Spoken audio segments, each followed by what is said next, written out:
Everybody, আপনারা সবাই কেমন আছেন? আশা করি আপনারা সবাই ভালো আছেন। তো পলিটেকনিক ভর্তি পরীক্ষার কিছু গুরুত্বপূর্ণ কোশ্চেন নিয়ে আমি আপনাদের কাছে হাজির হয়েছি। অবশ্যই আপনারা এগুলো যত্ন সহকারে পড়বেন, ভালো কিছু করতে পারবেন আশা করা যায়। বাংলাদেশের পতাকা 1971 সালে প্রথম কোন তারিখে উত্তোলিত হয়? সেটা হচ্ছে 2 মার্চ।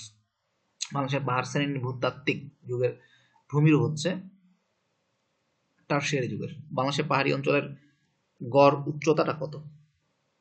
2000 ফুট। বাংলাদেশের পোস্টাল একাডেমি কোথায় অবস্থিত? সেটা হচ্ছে রাজশাহীর শারদায়।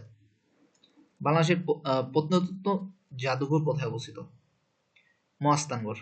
ঠিক আছে, বগুড়ার মহাস্থানগড়ে অবস্থিত। তো বাংলাদেশের প্রথম এভারেজয়ী মহিলা পর্বতারোহী নিশাদ মজুমদার, কিছুক্ষণ আগে আমরা যেটা দেখলাম। 2 নাম্বার কিন্তু ওয়াসফিয়া নাজনীন।